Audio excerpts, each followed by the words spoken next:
बंदहु गुरु पद कंज कृपा सिंधु नर रूप हरि महामोह तम पुंज जासु बचन रवि कर। बोलिए श्री सद्गुरुदेव की जय। आप समस्त श्रोता बंधुओं का इस 42वें एपिसोड में हार्दिक स्वागत है, हार्दिक अभिनंदन है। सबको सप्रेम नमस्कार। चर्चा चल रही है गीता के अध्याय 3 का 34वां श्लोक और 34वें श्लोक की, क्योंकि राग द्वेष की व्याख्या है तो लंबी व्याख्या है, इसको अच्छे ढंग से समझना नितांत आवश्यक है, इसलिए भी इसी पर ही व्याख्या चलेगी। श्लोक है इंद्रियस्य अर्थे राग द्वेषो व्यवस्थितौ तयोः न वशम आगच्छेत तौ ही अस्याः परिपंथिनो। अर्थात प्रत्येक इंद्रिय तथा उसके विषय से संबंधित राग द्वेष को व्यवस्थित करने के नियम होते हैं। मनुष्य को ऐसे राग तथा द्वेष के वशीभूत नहीं होना चाहिए, क्योंकि ये आत्म साक्षात्कार के मार्ग में अवरोधक है।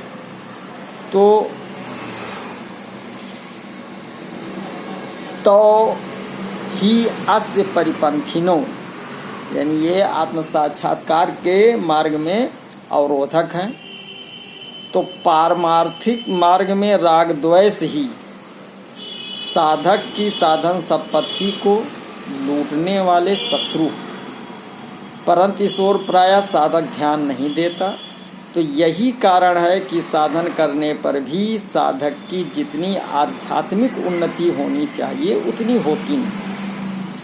प्रायः साधकों की ये शिकायत रहती है कि मन नहीं लगता, पर वास्तव में मन का ना लगना उतना बाधक नहीं है जितने बाधक राग द्वेष, यानी मन की सीढ़ी राग द्वेष है। तो इसलिए साधक को चाहिए कि वो मन की एकाग्रता को महत्व न दे और जहाँ जहाँ राग द्वेष दिखाई दे वहाँ वहाँ से उनको तत्काल हटा दे। ये राग द्वेष मन के तरंग है, तो राग द्वेष हटाने पर मन लगना भी सुगम हो जाएगा। मन की तरंग मार लो बस हो गया। तो स्वाभाविक कर्मों का त्याग करना तो हाथ की बात नहीं है, पर उन कर्मों को राग द्वेष पूर्वक करना या न करना बिल्कुल हाथ की बात है। तो साधक जो कर सकता है वही करने के लिए श्री कृष्ण जी आज्ञा देते हैं कि राग द्वेष अस्फुरणा उत्पन्न होने पर भी उसके अनुसार कर्म मत करो, क्योंकि वे दोनों ही पारमार्थिक मार्ग के लुटेरे हैं। ऐसा करने में साधक स्वतंत्र है। वास्तव में राग द्वेष स्वतः नष्ट हो रहे हैं, पर साधक उन राग द्वेष को अपने में मानकर उन्हें सत्ता दे देता है और उसके अनुसार कर्म करने लगता है। इसी कारण वे दूर नहीं होते। या साधक राग द्वेष को अपने में न मानकर उसके अनुसार कर्म न करे तो वे स्वतः नष्ट हो जाएंगे। तो संपूर्ण भाव यह है कि सुख दुख का कारण दूसरों को मानने से ही राग द्वेष होते हैं। अर्थात जिसको सुख देने वाला मानते हैं उसमें राग हो जाता है, और जिसको दुख देना वाला मानते हैं उससे द्वेष हो जाता है। अतः राग द्वेष अपनी भूल से पैदा होते हैं। तो इसमें दूसरा कोई कारण नहीं है।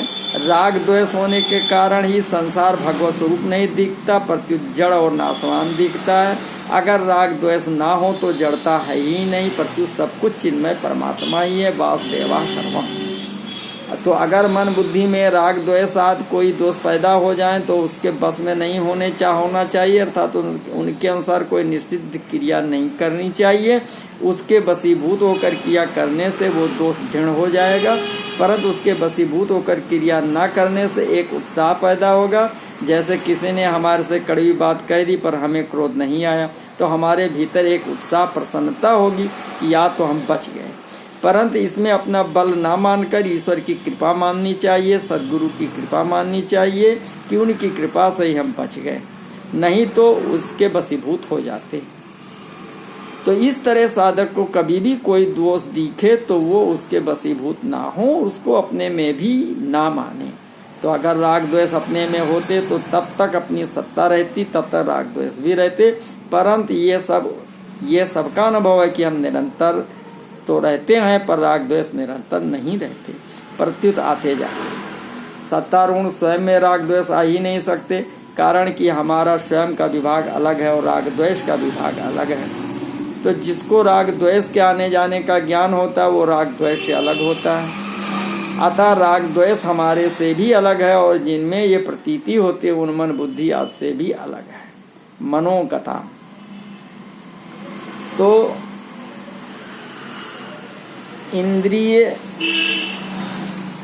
इंद्रियस अर्थ राग द्वेषो व्यवस्थितों पदों का तात्पर्य है कि अनुकूलता प्रतिकूलता दोनों में राग न करे, प्रत्युत उसका सदुपयोग करें, अर्थात अनुकूलता में दूसरों की सेवा करें और प्रतिकूलता में अनुकूलता की इच्छा का त्याग करें। तयो न वसाम अगच्छेत पदों का तात्पर्य है कि अनुकूलता प्रतिकूलता में सुखी दुखी ना हो।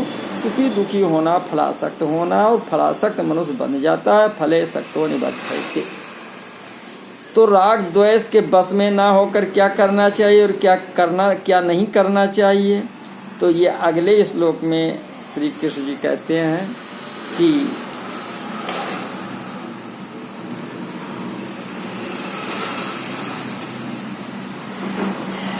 श्रेयान् स्वधर्मः विगुणः परधर्मात् सुअनुष्ठितात्। स्वधर्मे निधनम श्रेयः परधर्मः भयावह। तो अर्थात है कि अपने नित्य कर्मों को दोषपूर्ण ढंग से संपन्न करना भी अन्य के कर्मों को भलीभांत करने से श्रेयस्कर। स्वयं कर्मों को करते हुए मरना पराये कर्मों में प्रवृत्त होने की अपेक्षा श्रेष्ठतर है, क्योंकि अन्य किसी के मार्ग का अनुसरण भयावह होता है।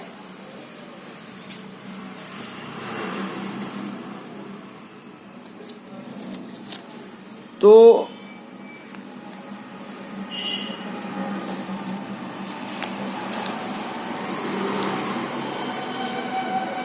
संपूर्ण मार्मिक बात यह है कि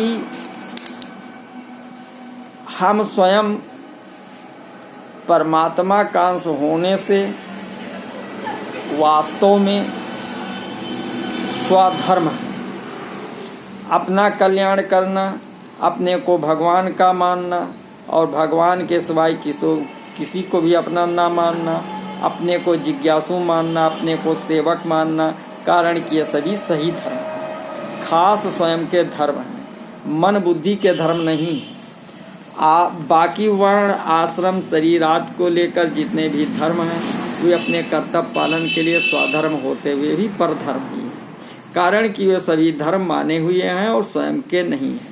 तो उन सभी धर्मों में दूसरों के सहारे की आवश्यकता होती है, अर्थात उसमें परतंत्रता रहती है, परंतु जो अपना असली धर्म है उसमें किसी की सहायता की आवश्यकता नहीं होती, अर्थात उसमें स्वतंत्रता रहती है। इसलिए प्रेमी होता है तो स्वयं होता है, जिज्ञासु होता है तो स्वयं होता है और सेवक होता है तो स्वयं होता है। अतः प्रेमी प्रेम होकर प्रेमास्पद के साथ एक हो जाता है, जिज्ञासु जिज्ञासा होकर ज्ञातव्य तत्व के साथ एक हो जाता है और सेवक सेवा होकर शेप के साथ एक हो जाता है। तो ऐसे ही साधक मात्र साधना से एक होकर साध्य स्वरूप होता है। तो परमात्म प्राप्ति चाहने वाले साधक को धन मान बढ़ाई आदर आराम आदि पाने की इच्छा नहीं होती, इसलिए धन मान आदि के न मिलने पर उसे कोई चिंता नहीं होती और यदि प्रारब्ध बस ये मिल जाए तो उसे कोई प्रसन्नता नहीं होती, कारण कि उसका ध्येय केवल परमात्मा को प्राप्त करना ही होता है, धन मान आदि को प्राप्त करना नहीं। इसलिए कर्तव्य रूप से प्राप्त लौकिक कार्य भी उसके द्वारा सुचारू रूप से पवित्रता पूर्वक होते हैं। परमात्मा प्राप्ति का उद्देश्य होने से उसके सभी कर्म परमात्मा के लिए ही होते हैं। जैसे धन प्राप्ति का ध्येय होने पर व्यापारी आराम का त्याग करता है और कष्ट सहता है, और जैसे डॉक्टर द्वारा फोड़े पर चीरा लगाते समय इसका परिणाम अच्छा होगा, इस तरफ दृष्टि रहने से रोगी का अंतःकरण प्रसन्न रहता है। ऐसे ही परमात्मा प्राप्ति का लक्ष्य रहने से संसार में पराजय, हानि, कष्ट आदि प्राप्त होने पर भी साधक के अंतःकरण में स्वाभाविक प्रसन्नता रहती है। अनुकूल प्रतिकूल आदि मात्र परिस्थितियां उसके लिए साधन सामग्री होती है। तो जब साधक अपना कल्याण करने का ये दृढ़ निश्चय करके स्वधर्म में अपने स्वाभाविक कर्म के पालन में तत्परता पूर्वक लग जाता है, तब कोई कष्ट, दुख, कठिनाई आदि आने पर भी वह स्वधर्म से विचलित नहीं होता। इतना ही नहीं, वो कष्ट, दुख आदि उसके लिए तपस्या के रूप में तथा प्रसन्नता को देने वाले होते हैं। तो शरीर को मैं और मेरा मानने से संसार में राग द्वेष होते हैं। तो राग द्वेष के रहने पर मनुष्य को स्वधर्म परधर्म का ज्ञान नहीं होता। अगर शरीर मैं स्वरूप होता तो मैं के रहते हुए शरीर भी रहता, और शरीर के न रहने पर मैं भी न रहता। तो अगर शरीर मेरा होता तो इसे पाने के बाद और कुछ पाने की इच्छा नहीं रहती। अगर इच्छा रहती है तो सिद्ध हुआ कि वास्तव में मेरी अपनी वस्तु अभी नहीं मिली है, और मिली हुई वस्तु शरीराद मेरी नहीं। तो शरीर को साथ लाए नहीं, साथ ले जा सकते नहीं, इसमें इच्छानुसार परिवर्तन कर सकते नहीं, फिर वो मेरा कैसे? तो इस प्रकार शरीर मैं नहीं और मेरा नहीं, इसका ज्ञान विवेक सभी साधकों में रहता है। परंतु इस ज्ञान को महत्व न देने से उनके राग द्वेष नहीं मिटते। अगर शरीर में कभी मैंपन और मेरापन दिख भी जाए तो भी साधक को उसे महत्व न देकर अपने विवेक को ही महत्व देना चाहिए। अर्थात शरीर मैं नहीं और मेरा नहीं, इसी बात पर दृढ़ रहना चाहिए।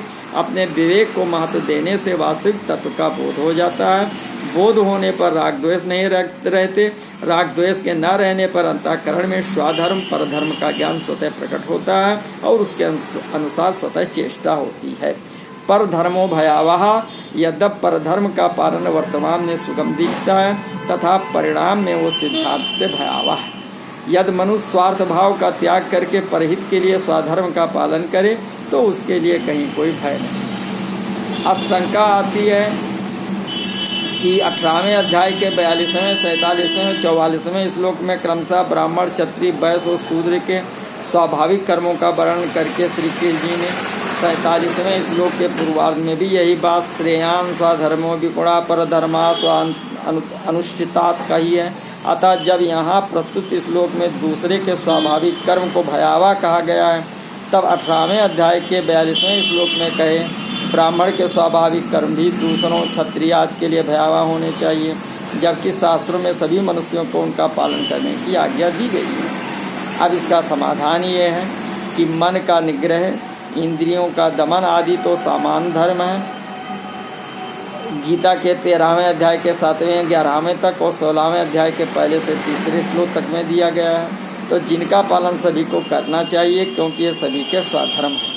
तो ये सामान्य धर्म ब्राह्मण के लिए स्वाभाविक कर्म इसलिए हैं कि इनका पालन करने में उन्हें परिश्रम नहीं होता, परंतु दूसरे वर्णों में इनका पालन करने में थोड़ा परिश्रम हो सकता है। तो स्वाभाविक कर्म और सामान्य धर्म दोनों ही स्वधर्म के अंतर्गत आते हैं। तो सामान्य धर्म के स्वयं अपने स्वाभाविक कर्म से पाप दिखते हुए भी वास्तव में पाप नहीं होता। जैसे केवल अपना कर्तव्य समझकर स्वार्थ, द्वेष आदि के बिना सूरवीरता पूर्वक युद्ध करना क्षत्रिय का स्वाभाविक कर्म होने से इसमें पाप दिखते हुए भी वास्तव में पाप नहीं होता। स्वभाव नियतम कर्म कुर्वन्नोपनति किल्बिषम। तो सामान्य व्यक्ति धर्म के सिवाय दूसरे का स्वाभाविक कर्म यानी परधर्म भयावह है, क्योंकि उसका आचरण शास्त्र निषिद्ध और दूसरे की जीविका को छीनने वाला है। तो दूसरे का धर्म भयावह इसलिए कि उसका पालन करने से पाप लगता है और वह स्थान विशेष तथा योनि विशेष नरक रूप भय को देने वाला होता है। इसलिए श्री कृष्ण ने अर्जुन से मानो यह कहते हैं कि भिक्षा के अन्न से जीवन निर्वाह करना दूसरों की जीविका का हरण करने वाला तथा क्षत्रिय के लिए निषिद्ध होने के कारण तेरे लिए श्रेयस्कर नहीं है, प्रत्युत तेरे लिए इध रूप से स्वतः प्राप्त स्वाभाविक कर्म का पालन ही श्रेयस्कर है। तो परमात्मा और उनका अंश जीवात्मा स्वयं है तथा प्रकृति और उसका कार्य शरीर और संसार अन्य है। तो स्वधर्म का धर्म स्वधर्म और अन्य का धर्म परधर्म कहलाता है। अतः सूक्ष्म दृष्टि से देखा जाए तो निर्विकारता, निर्दोषता, अविनाशता, नित्यता, निष्कामता, निर्ममता आदि जितने स्वधर्म स्वयं के धर्म है वो सब स्वधर्म है।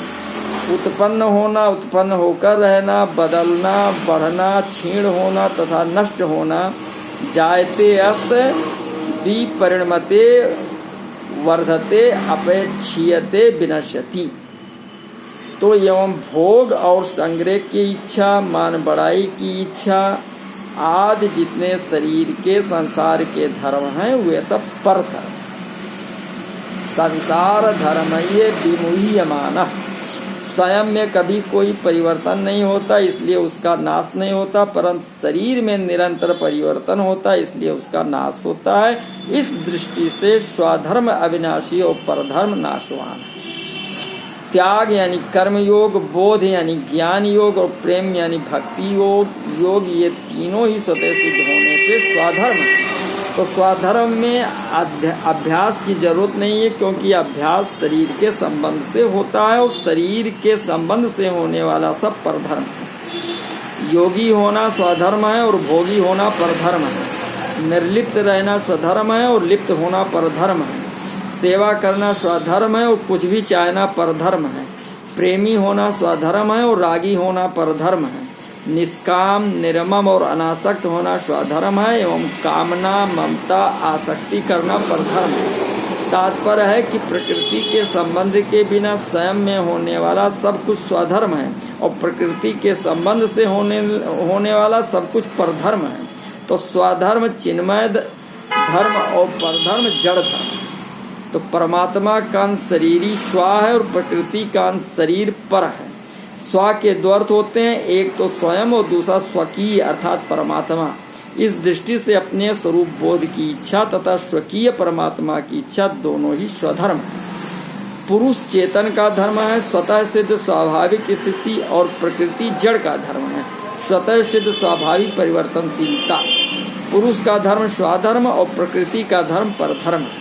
तो मनुष्य में दो प्रकार की इच्छाएं रहती हैं, सांसारिक अर्थात भोग एवं संग्रह की इच्छा और पारमार्थिक अर्थात अपने कल्याण की इच्छा। तो इसमें भोग और संग्रह की इच्छा परधर्म अर्थात शरीर का धर्म है, क्योंकि असत शरीर के साथ संबंध जोड़ने से ही भोग और संग्रह की इच्छा होती है।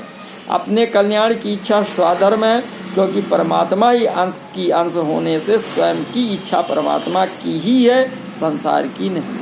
तो स्वधर्म का पालन करने में मनुष्य स्वतंत्र है, क्योंकि अपना कल्याण करने में शरीर, इंद्रियां, मन, बुद्धि आदि की आवश्यकता नहीं है। परंतु परधर्म का पालन करने में मनुष्य परतंत्र है, क्योंकि इसमें शरीर, इंद्रियां, मन, बुद्धि, देश, काल, वस्तु, व्यक्ति आदि की आवश्यकता है। शरीर आदि की सहायता के बिना परधर्म का पालन हो ही नहीं सकता। तो स्वयं परमात्मा का अंश और शरीर संसार का अंश है। जब मनुष्य परमात्मा को अपना मान लेता है तब तक ये उसके लिए स्वधर्म हो जाता है, और जब शरीर संसार को अपना मान लेता है तब ये उसके लिए परधर्म हो जाता है। तो जो कि शरीर धर्म है। तो जब मनुष्य शरीर से अपना संबंध न मानकर परमात्मा प्राप्ति के लिए साधन करता है तब वो साधन उसका स्वधर्म होता है। तो नित्य प्राप्त परमात्मा का अथवा अपने स्वरूप का अनुभव करने वाले सब साधन स्वधर्म हैं, और संसार की ओर ले जाने वाले सब कर्म परधर्म हैं। तो इस दृष्टि से कर्म योग, ज्ञान योग और भक्ति योग तीनों ही योग मार्ग मनुष्य मात्र के स्वधर्म हैं। इसके विपरीत शरीर से अपना संबंध मानकर भोग और संग्रह में लगना मनुष्य मात्र का परधर्म है। तो स्थूल, सूक्ष्म और कारण तीनों शरीरों से किए जाने वाले तीर्थ, व्रत, दान, तप, चिंतन, ध्यान, समाधि आदि समस्त शुभ कर्म सकाम भाव से अर्थात अपने लिए करने पर परधर्म हो जाते हैं, और निष्काम भाव से अर्थात दूसरों के हित के लिए करने पर स्वधर्म हो जाता है। कारण कि स्वरूप निष्काम है और सकाम भाव प्रकृति के संबंध से आता है, इसलिए कामना होने से परधर्म होता है। तो स्वधर्म मुक्त करने वाला और परधर्म बांधने वाला होता है। मनुष्य का खास काम है कि परधर्म से विमुख होना और स्वधर्म से सम्मुख होना। तो ऐसा केवल मनुष्य ही कर सकता है। स्वधर्म की सिद्धि के लिए ही मनुष्य शरीर मिला है। तो परधर्म तो अन्य योनियों में तथा भोग प्रधान स्वर्ग आदि लोकों में भी है। स्वधर्म में मनुष्य मात्र सबल, पात्र और स्वाधीन है तथा परधर्म में मनुष्य मात्र निर्बल, अपात्र और पराधीन है। तो प्रकृतिजन वस्तु की कामना से अभाव का दुख होता है और वस्तु के मिलने पर उस वस्तु की पराधीनता होती है, जो कि परधर्म है। परंतु प्रकृतिजन वस्तुओं की कामनाओं का नाश होने पर अभाव और पराधीनता सदा के लिए मिट जाती है, जो कि स्वधर्म है। तो इस स्वधर्म में स्थित रहते हुए अपना ही कष्ट आ जाए, यहाँ तक कि शरीर भी छूट जाए, तो भी वो कल्याण करने वाला है। परंतु परधर्म के संबंध में सुख सुविधा होने पर भी वह भयावह अर्थात बारंबार जन्म मरण में डालने वाला है। तो संसार में जितने भी दुख, शोक, चिंता आदि हैं, वे सब परधर्म का आश्रय लेने से ही, परधर्म का आश्रय छोड़कर स्वधर्म का आश्रय लेने से सदैव सर्वदा रहने वाला आनंद की प्राप्ति हो जाती है, जो कि स्वतः सिद्ध। तो संपूर्ण भाव यह है कि साधक जन्म और कर्म के अनुसार स्व को अर्थात अपने को जो मानता है, उसका धर्म कर्तव्य उसके लिए स्वधर्म है, और जो उसके लिए निषिद्ध है वो परधर्म है। जैसे साधक अपने को किसी वर्ण और आश्रम का मानता है, तो उस वर्ण और आश्रम का धर्म उसके लिए स्वधर्म है। वो अपने को विद्यार्थी या अध्यापक मानता है, तो पढ़ना या पढ़ाना उसके लिए स्वधर्म है। वो अपने को सेवक, जिज्ञासु या भक्त मानता है, तो सेवा, जिज्ञासा या भक्ति उसके लिए स्वधर्म है। जिसमें दूसरे के अहित का, अनिष्ट का भाव होता है, वो चोरी, हिंसा आदि कर्म किसी के भी स्वधर्म नहीं है, प्रत्युत कुधर्म अथवा अधर्म। प्रत्येक धर्म में कुधर्म, अधर्म और परधर्म ये तीनों होते हैं। तो दूसरों के अनिष्ट का भाव, कूटनीति आदि धर्म में कुधर्म है। यज्ञ में पशु बलि देना आदि धर्म में अधर्म है, जो अपने लिए निषिद्ध है। ऐसा दूसरे वर्ण, आश्रम आदि का धर्म में परधर्म है।